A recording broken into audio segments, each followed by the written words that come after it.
Assalamualaikum warahmatullahi wabarakatuh. Nama saya Siti Rosmiati dengan NIM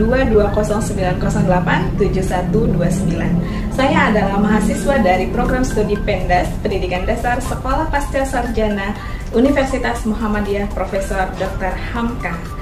Video ini merupakan salah satu syarat untuk memenuhi tugas dari mata kuliah Problematika dan Inovasi Pendidikan yang dibimbing langsung oleh Dr. Hajah Isana El Khuluko, MPD. Pada kesempatan hari ini kita akan belajar terkait perkembangan emosi siswa sekolah dasar. Langsung saja kita simak videonya. Sebelum melangkah lebih jauh, terlebih dahulu kita harus memahami apa itu emosi.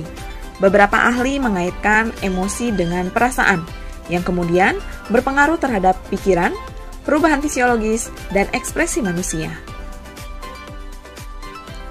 Berdasarkan teori perkembangan emosi dengan tokoh James Lange, beliau menggambarkan dengan sebuah peristiwa, yaitu ketika seseorang yang berjalan melalui lorong gelap di larut malam dan mendengar langkah kaki di belakangnya, kemudian menimbulkan gejala fisik, yaitu tubuhnya mulai gemetar, jantungnya berdetak kencang, dan nafasnya semakin dalam.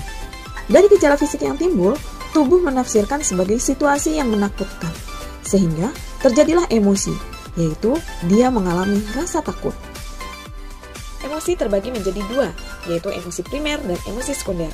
Emosi primer adalah emosi utama yang dapat menimbulkan emosi sekunder, di mana emosi ini juga muncul ketika dilahirkan. Emosi sekunder adalah emosi yang bersifat kompleks, yang merupakan gabungan dari emosi primer serta berasal dari kesadaran dan evaluasi diri. Adapun contoh dari emosi yaitu gembira, sedih, takut, marah, dan lain-lainnya. Perkembangan emosi anak memang tidak terlalu kentara, tetapi sebenarnya sama pentingnya dengan perkembangan fisik motorik ataupun perkembangan kognitif. Menurut US Department of Mental Health and Human Service, perkembangan sosial emosional berkaitan dengan kemampuan untuk memahami perasaan orang lain dan mengendalikan perasaan serta perilaku bergaul dengan teman sebaya, juga berinteraksi dengan orang dewasa. Kemampuan sosial emosional sangat berpengaruh pada kesuksesan akademik, kelancaran fungsi, serta area kehidupannya, sehingga perlu dipantau terus perkembangannya.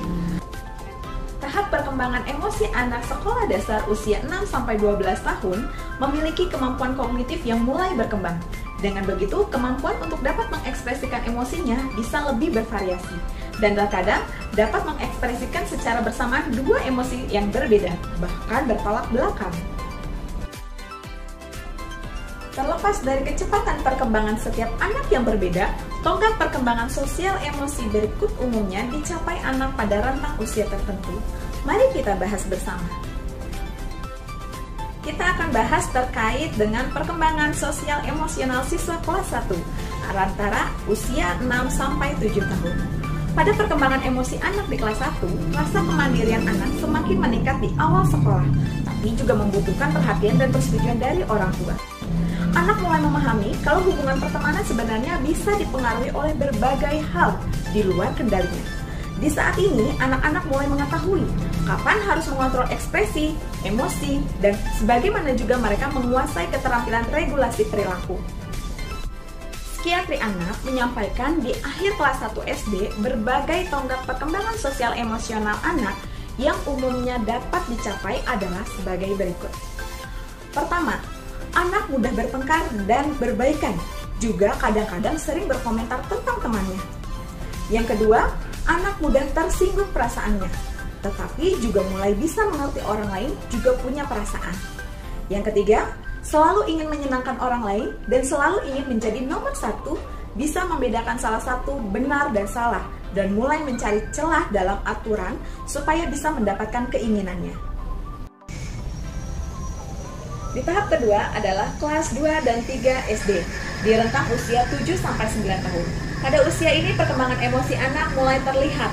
Mereka mampu mempunyai banyak teman, tapi hubungan pertemanannya masih mudah berubah. Akibat beberapa faktor, anak untuk di kelas 3 ini banyak mencoba berbagai kepribadian baru, untuk tahu mana yang paling cocok dengannya.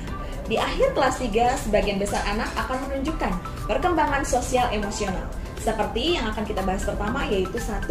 Anak mulai suka menjadi bagian dari suatu kelompok. dan juga bisa membedakan fakta, fiksi, dan juga fantasi. Yang kedua, anak mampu menunjukkan perubahan emosi, di mana mereka akan cepat kembali seperti sedia kala melihat dunia kesehariannya dari berbagai sudut pandang yang berbeda. Semakin menyadari pandangan orang lain tentang dirinya dan mulai berbagi rahasia dan candaan dengan teman-temannya. Kita lanjut ke bagian yang ketiga, yaitu kelas 4 dan 5, usia 9-11 tahun. Di kelas 4 dan 5, anak mulai menyesuaikan diri dengan perubahan fisik dan sebagian diantaranya juga ada yang mulai memasuki masa puber. Menurut studi yang dilansir oleh National Institute of Health, pada rentang usia ini, kebutuhan anak untuk diterima sebagai bagian dari kelompok semakin besar, sehingga fokusnya lebih besar untuk teman dan komoditasnya. Berikutnya adalah perkembangan sosial emosional lain yang ditunjukkan oleh anak di akhir kelas 5 SD. 1. Anak sudah mulai pandai mengatasi konflik dan bernegosiasi. Mereka sering mengalami musing atau rasa tidak percaya diri. Yang kedua, mereka sudah mulai pandai mengatasi konflik dan bernegosiasi, juga mulai menguji sejauh mana mereka bisa mengubah batasan antara aturan yang sudah ada. Yang ketiga, anak sudah mulai banyak mengambil keputusan untuk dirinya sendiri, serta memiliki hubungan pertemanan yang lebih kuat lagi. Selanjutnya yang keempat, yaitu usia anak kelas 6 atau usia 11-12 tahun. Untuk usia anak kelas 6 atau usia 11-12 tahun di tahun terakhir sekolah dasar, mereka bisa dibilang sebagai anak pada masa transisi. Mereka menjadi seorang remaja dengan kemandirian yang semakin matang dan berpengaruh kuat apa yang muncul dari temannya, sehingga perlu terus untuk dipantau. Beberapa tonggak perkembangan yang ditunjukkan oleh anak kelas 6 diantaranya anak mampu peduli dengan pandangan orang lain, termasuk dengan pandangan dirinya, tetapi juga mereka meyakini pengalaman dan emosinya tidak dialami oleh orang lain. Untuk anak pada masa ini, mereka mulai bisa membaca perspektif dan juga emosi orang lain, mampu menentukan sudut pandang dalam melihat suatu masalah dan mulai mengendalikan reaksinya terhadap suatu hal, dan mereka mulai bisa menempatkan diri di berbagai situasi dan lingkungan yang berbeda. Terakhir sebagai tambahan, yaitu pada usia anak remaja atau menjelang SMP dan SMA.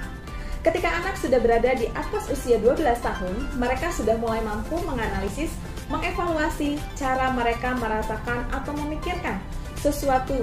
Begitu juga dengan orang lain. Anak yang memasuki masa remaja ini sudah dapat merasakan bentuk empati yang lebih dalam. Dilansir dari Rising Children, tahapan perkembangan emosi anak di usia remaja ini, mereka mampu melakukan, pertama, mereka akan lebih baik dalam perencanaan tujuan. Yang kedua, mereka dapat mengerjakan tugas-tugas sekolah yang rumit. Dan yang ketiga, mereka dapat berperilaku dengan cara yang sesuai dengan norma sosial. Dan yang keempat, mereka mampu memikirkan perilaku mereka sendiri dan juga perilaku orang lain, dan mereka akan menjadi lebih mandiri. Oleh karena itu, kemampuan kita bisa memahami perkembangan emosi dan sosial anak tentu dapat diutamakan di tingkat sekolah dasar. Dan hal ini yang akan membuat kita lebih diperlakukan lagi. Mereka akan lebih senang, mereka akan lebih nyaman ketika mereka berada di sekolah dengan pendamping yang mampu memahami perasaan mereka dan juga emosional mereka. Demikian pemaparan tugas kali ini, saya ucapkan terima kasih. Assalamualaikum warahmatullahi wabarakatuh.